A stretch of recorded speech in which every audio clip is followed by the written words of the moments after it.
Hello and welcome to FPL Mate, your best mate for fantasy Premier League content for the 2020-21 season. My name is Dan and today we've got for you a Game Week 15 edition of Buy, Sell, Keep, Avoid, my series where we look at the various transfers that we can make in each given game week. We're going to try and get on the right bandwagons, try and avoid the bad bandwagons, and of course just make the best use of our transfers that we possibly can. Now if you do enjoy this series, please do leave a big like on the video. It's been super helpful, all you guys liking the videos recently. I really appreciate it so much, so please do continue doing that. And of course, if you're new around here, you've not seen this cheeky face before, please do consider subscribing too. So this is how Buy, Sell, Keep, Avoid works. I split players into 4 categories depending on what kind of player they are. So we've got buys, who are players you probably don't have but you should consider bringing it into your team. We've got sells, players you probably have but you should consider removing from your teams. Keeps, players that you probably have and should also keep for your team. And avoids, players that you probably don't have, you're thinking about bringing them in but you should avoid these players. So nice and easy, split them up into different categories. We're going to go through each one, 2 in each category, and we're going to start off with some buys. But before, I do just want to make a quick note today. I've not included Salah in any of these categories today, but Salah is the most important player to buy. Now, I put him in last game week's video. I try not to put him in buy, sell, keep, avoid videos because he's so highly owned anyway. But if you don't have Salah, and some of you won't have Salah, he is the most important player to buy this game week. Up against West Brom, got this double game week where he's the perfect captain coming up. Just get Salah, okay, guys? And also, you know, speaking of the double game weeks, I'm going to try and split the players that I'm talking about today into some players that they're going to be, some picks are going to be for those of you free hitting in Game Week 18, and some of them are going to be picks for those who aren't going to be free hitting in Game Week 18, and you need a player for that game week who is not going to blank. So I'm going to try and keep it relatively balanced so everyone can get something out of this video, of course, as we do think about these double and blank game weeks. And without further ado, let's start off with some buys. And my first buy for you today is Che Adams. Now, he's looking really good for this double game week where he faces Leicester and Leeds. And Leeds, of course, by far the worst defence in the league right now. They've got some business in attack, Leeds. In defence, not looking good at all. Adams also plays Fulham next, and then West Ham. West Ham actually looking a bit weaker defensively since they switched to a back 4. So a couple of actually not bad fixtures in the immediate term for Adams as well. He's nailed on. He's going to play 90 minutes of football pretty much every single game. He's got 9 goal contributions in 14 game weeks so far, which just makes him amazing value at 6 million. That's really nice. Don't expect monster hauls from him. You can't expect him to kind of tick along nicely, kind of like a Dominic Calvert-Lewin. You know, Dominic Calvert-Lewin sort of gets you maybe 5 points this week, 6 points next week, maybe 8 points now and again. Ticks along nicely without really getting any monster hauls. Adams is kind of similar in that he gets a nice little score every single game week that just ticks along nicely, adds to your game week score, and it looks nice when you look at it over a long term. That's what I really like about him. So really nice value version of Dominic Calvert-Lewin, basically. So he's never going to be a captain option. He's never going to get these big scores, but he is going to get some nice scores ticking along very nicely. And for those of you who are worrying that Southampton, they might be worse without Danny Ings, maybe our Southampton, yeah, probably going to be a bit worse. But is it going to affect Adams? I don't know if it is, because Adams, he did get a goal and an assist in those 3 games that Ings missed so far this season. So it doesn't seem to affect him. It arguably makes him the main striker, as they'll put Walcott up front next to him. In his past 5 appearances, Adams had 7 shots, 5 in the box, only 2 shots on target, which is a little bit disappointing. So yeah, it's nothing amazing here, but he has had two big chances there, which is quite nice for an expected goals of 1.04. So the chances are not plentiful, but he's getting a couple of nice chances for a cheap player. That's kind of nice. But what really stands him out ahead of other players in this striking role, his assist potential looks really good. So it's 9 key passes he's made in 5 games, 3 big chances created, which is really nice, and an expected assists of 1.66. So that's pretty nice. That's pretty nice. 6 million, super cheap player, nice fixtures, double game week. I would say it's definitely worth having a look at, guys, if you are in the market for a cheap striker, which I know a lot of us are. But we'll move on to my next buy, and that is João Cancelo. Now, if you're looking to free hits in Game Week 18, and if you're not going to free hit, in Game Week 18, you're looking for a player that doesn't blank in that game week, look no further. Particularly if you're looking for an immediate Chilwell replacement, this could be really good for you. You know, he plays in Game Week 18. He's about the same price as Chilwell. But most importantly, Man City, whilst they're not producing the attacking results we kind of hoped for, defensively, they're looking like the best team in the league defensively. I'm not even kidding. They're looking really, really good defensively by some margin as well. They also have this really nice long run of fixtures where you can expect them to keep a lot of clean sheets. Okay, so let me list out these fixtures for you guys. So Newcastle, Everton, Chelsea, Brighton, Crystal Palace, West Brom, Sheffield United, and then Burnley. Now, out of those 9 games, we're probably expecting like 6 clean sheets. I would say that's very, very reasonable to expect. And, you know, as Man City as a team aren't scoring a lot of goals, we're seeing the bonus points being awarded to defenders when they do keep the clean sheets, which means you could be getting a lot of nice, you know, 7, 8, 9 points for Cancelo just on the basis of his clean sheets before we even factor in attacking, any attacking contributions that he gets. 6 of those in 9 games. That looks pretty good to me, right? This, of course, this was never usually the case with City, because City have always been a team that kind of scores a lot, and therefore the attackers mopped up the points.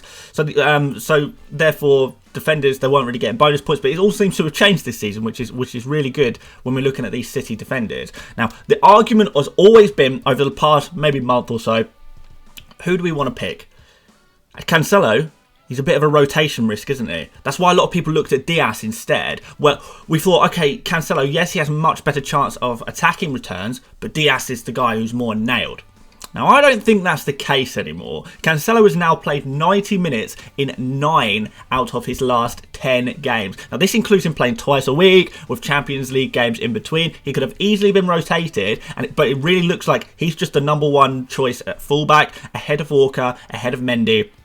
And this kind of makes sense because he has been one of their best players, and I did say this when I picked him up a few weeks, sort of 4 game weeks ago, whatever it was. I sort of said, yes, okay, Diaz is probably more nailed, but Cancelo, he's just been their best player. Surely he's got a chance of getting regular football, and it really seems like that's happening now. He's not going to play every single game. I can't lie to you guys. He will miss the odd game, but if he's playing 90% of those games, this is perfect. That is perfect. That's absolutely fine when we're looking at so many clean sheets for such good value, potential of attacking returns as well. You know, it's really looking good. His numbers are looking good as they have done pretty much all season. So in his past 5 starts, 6 shots, 2 of them in the box, 2 of them on target, 0.37 expected goals, 9 key passes, and 0.43 expected assists. Now, it's not midfielder or striker level of stats, but it's pretty nice for a defender, isn't it? So we're going to expect him to get some kind of attacking, you know, whether it's a goal or an assist. I would imagine that he gets one of them fairly soon. It's got to be on its way, hasn't it? And you can kind of see when you watch Cancelo play, he's basically playing as a midfielder when City are in the attack. He will tuck just inside the winger and sort of play on the edge of the box there. You know, it's just a really good defensive pick that, you know, it works really nicely because, you know, you're picking a defender from strong defence that is also an attacking player and a player that's playing far up the pitch. Kind of like, you know, a light version of Robertson or Trent Alexander-Arnold of last year. Obviously, those were better picks last year, but Cancelo is in kind of in the same mould. Kind of like Chilwell, what we thought Chilwell was, but obviously he's kind of injured now for a couple of game weeks at least. So yeah, it's just a really good pick. I would even consider doubling up. If you've got Diaz already, I would definitely consider doubling up on the Man City defence there as well, for sure. It's just looking so promising. And I just think he's the perfect Chilwell replacement for those of you who do need to field some players in Game Week 18 who are not going to be using your free hit. He's just a perfect guy to pick. So there you go. We'll move on to some sells now. We're going to start off with Callum Wilson. Callum Wilson, what? He's getting me points. Why would I sell Callum Wilson? Yes, but think about how he got those points.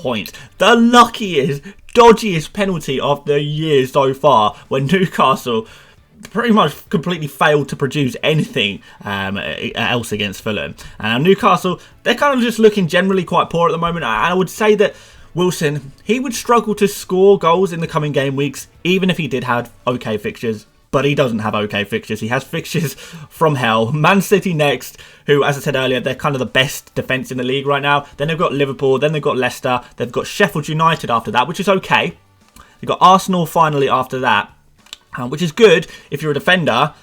but, you know, they're not actually conceding many goals, so Wilson might actually struggle there as well. Now, on top of that, they don't have a double game week in Game Week 19 either, so if you're on the free hit brigade, you're going to be free hitting in Game Week 18. That's when Newcastle plays Sheffield United anyway, so you could always just sell Wilson now and then grab him back in for your free hit team in that one good fixture against Sheffield United. Easy. Very, very easy. So it's a good time to sell Wilson.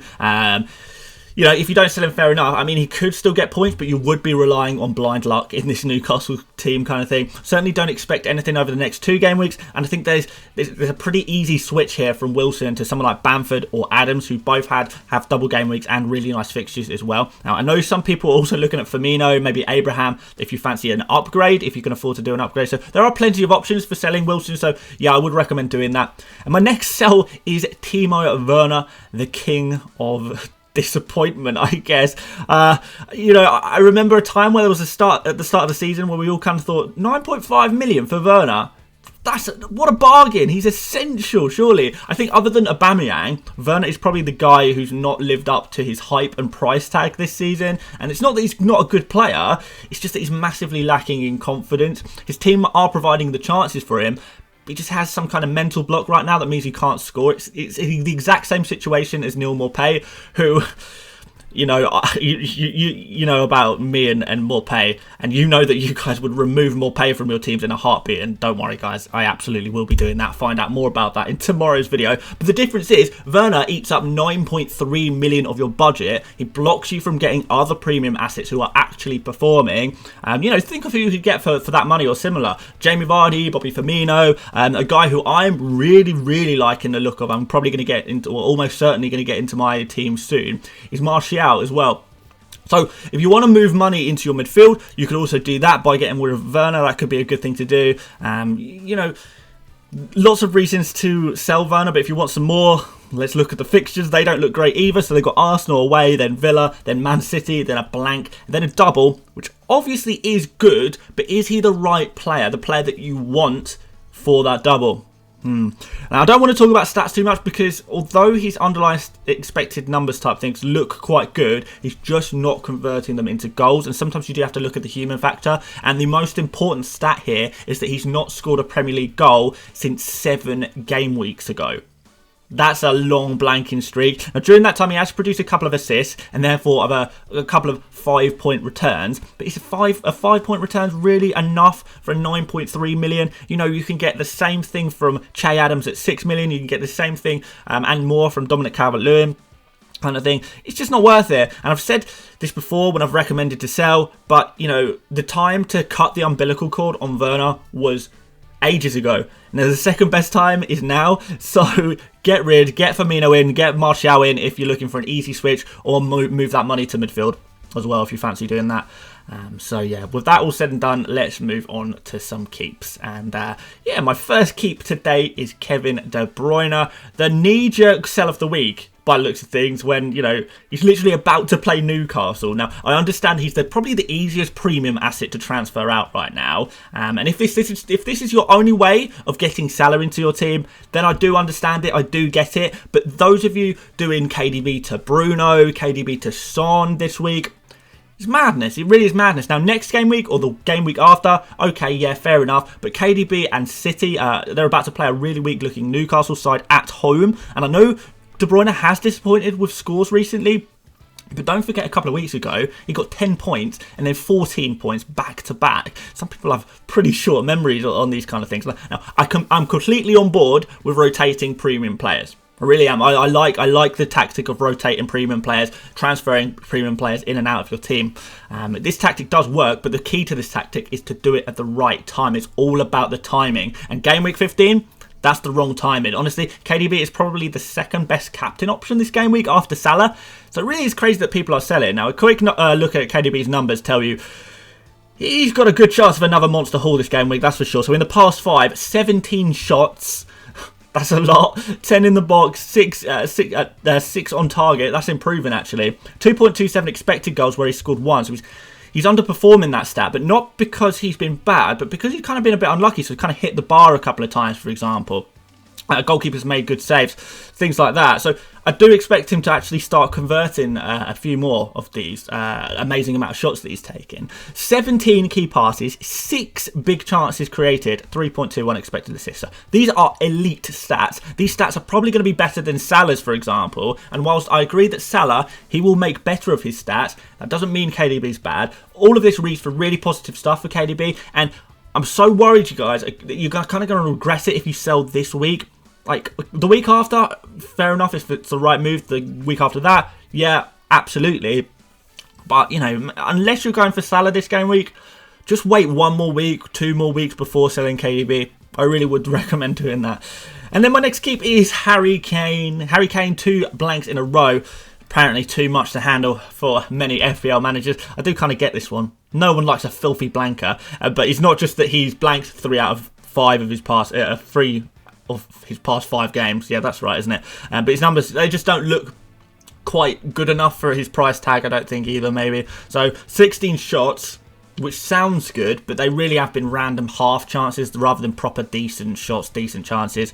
8 in the box, 6 on target, only 2 big chances, which is what we're really looking at. And only 1.61 expected goals, which makes a lot of sense because, as I say, he has taken a lot of shots, but they're only amounting to 1.61 expected goals. That's kind of proof that the shots that he's taking aren't particularly good ones. It's kind of hitting and hoping, pot shots kind of thing. His creative stats, though, and this is what's interesting, they've completely dropped off. 4 key passes, 0 big chances created, 0.45 expected assists. So that's really dropped off from earlier on in the season. Now, these stats aren't awful, but they're not quite what we expect, are they? So why am I telling you to keep him? Because this doesn't sound like I'm trying to tell you to keep him. Well, I think it's important to note that these stats were recorded against some pretty tough opposition. They had sort of had Chelsea, Arsenal, Crystal Palace, Liverpool, and then Leicester.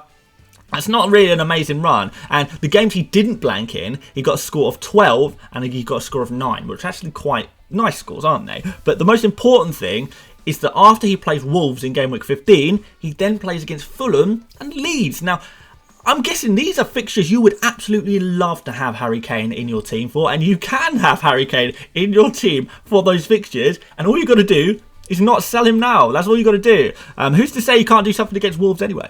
Now, I do prefer Son if I could have one or the other, just because Son offers a similar output for a cheaper price, but is it really making 2 transfers to switch Kane for Son? I don't think so. I'm not convinced. I would hold on to Kane for these next 3 game weeks. I really like the look of them for him. You know, I'm very envious that I don't have him in my team as well. So let's do some avoids, and my first avoid is Pedro Neto, however you say it. I'm not actually sure. Maybe if we've got any Portuguese viewers, you can help me out here today. It was kind of my controversial avoid from last week. People did not really like my suggestion that maybe Neto wasn't all that good. I think maybe more of you might agree with me this time around after he did absolutely nothing against Burnley. I mean, he took a couple of really random, not very good shots. Didn't look that good, to be honest, but for some reason, he's still one of the most transferred in players of this game week 2, and he's about to play Spurs. Why would you want to transfer in an okay winger against Spurs? He then plays United. You know, he then doesn't have a double game week. He's blanked 3 out of his past 5 games in a team that's struggling to create anything in an attack. Need I go on? Need I go on? It just doesn't seem like a sensible transfer to me. And I know at 5.9, that price tag is probably really tempting you. But you can get Rafinha for 5.4 million. Rafinha, to me, looks so much better value. He's playing in an all-out attack Leeds team. His underlying numbers look great. Rafinha plays Burnley and then West Brom and then has a double game week shortly after. Neto, seems like you're trying to chase some expired hype train that left this hype station a couple of weeks ago. I can't lie, I'm definitely guilty of doing this sometimes, but I don't want you to make the same mistake. There are loads of cheap midfielders that I actually really do like the look of, and Neto is not one of them. So let me list some midfielders that I actually prefer, just for the benefit of you guys who are potentially looking for some Jota replacements or something like that. For whatever reason you're looking to bring in a cheap to mid-price midfielder here. So let me list some. So Rafinha, as I said, Jared Bowen, I really like the look of. James Ward-Prowse, Soucek, if you're looking really cheap. El Ghazi, nice one to get a nice Aston Villa player, and he doesn't blank either in game week 18 if that's on your mind. He's producing really good numbers, El Ghazi, actually. And then Lookman, Again, super cheap, 5 million. Probably the one sign of promise in that Fulham team as far as FPL is concerned. Anyway, now all of those guys, they're kind of around the same price or even cheaper than Neto. And I think if you're gonna go down the route of cheap midfielder for your 4th or your 5th midfielder slot, those are the guys I'd be looking at first. And yeah, basically just for that reason, Neto is an avoid. And let's finish this off with a final avoid. I think you're gonna like this one. So my final avoid today is Scott McTominay. I'm sure a lot of you guys watching this video will be seeing this one and you'll be shaking your head with me. What? Why are people transferring into Scott McTominay? Now, thankfully, McTominay has got a little yellow triangle next to his name, which is usually enough to put people off. And maybe that fact has stopped you from pulling the trigger so far. But still, people are transferring him in like mad. 4.9 million, and he just scored 18 points in one game week. I'm a genius for putting Scott McTominay in. No, you're not a genius. It's a knee-jerk based on one game week. This is the only time Scott McTominay hasn't blanked this season. I think it's one of the only times he hasn't blanked for the past like a year and a half or something like that. You know, well, I mean, got a couple of assists or something, but you know, he doesn't get FPL points generally speaking. In fact, you know, he's only even playing every other game for United. So if you're expecting a big 18 points every game week, you're actually going to end up with a big fat 0 points every other game week, and for the rest. So lots of 1s and 2s. That's what you're going to get for the other half of the games, because those 2 goals against Leeds, they were McTominay's only 2 shots on target all season. And remember, this is also Leeds, the kind of whipping boys when it comes to picking attacking players. Now, I'm not saying McTominay didn't play well. He played well, prime Zidane is the thing that springs to mind for one game only. But in any other game, this is kind of not his level, and this is going to be not really going to be a role that he plays, getting kind of up the pitch, bursting forward into attack and grabbing goals and assists and whatever. This is not going to be his usual role against some different teams. He is going to be sitting in his usual central defensive midfield position and not really moving from there. To be honest, and that's even if he's playing, because he will be rotated very frequently. Maybe this performance does give him a bit of confidence for the next couple of game weeks if he can keep his place in the Manchester United team, but he's not a good long-term option. He's a real knee-jerk, and if you're looking to spend about 5 million on someone, just go for Soucek, go for Lookman, who genuinely do carry some decent and consistent, which is the important thing, attacking threat there. So maybe go for one of them if you're looking for that really cheap option in midfield there. So there you go, guys. Let's do a quick summary. So Che Adams looks great in the short term, and for that double as well, really nice. Cancelo is a great way to hop onto this awesome City defense. If you can't, if you can't get Salah any other way, maybe sell De Bruyne, maybe, but gotta keep him against Newcastle. You gotta keep him against Newcastle. You can't sell Kane when after Wolves he plays Fulham and then Leeds. Not a good idea. And then finally, for the love of God, don't buy Scott McTominay. So thank you for watching this video today, guys. I really hope you did enjoy it and you got something from this video in terms of what kind of transfers you might be looking to make now after watching this video. But please do tell me what you think. Who would be your key buys, sell, keeps and avoids? Let me know in the comments. Really interested to see what you guys have to say for yourself. If you really did enjoy this video, please do give a big old like on the video. It really does help. And if you enjoyed it an extra amount and you haven't done already, please do consider subscribing as well. I know about 50% of you guys watching aren't subscribed yet, and I really do think you won't regret it if you do subscribe. I really hope you know, I can help you to improve on your FPL game.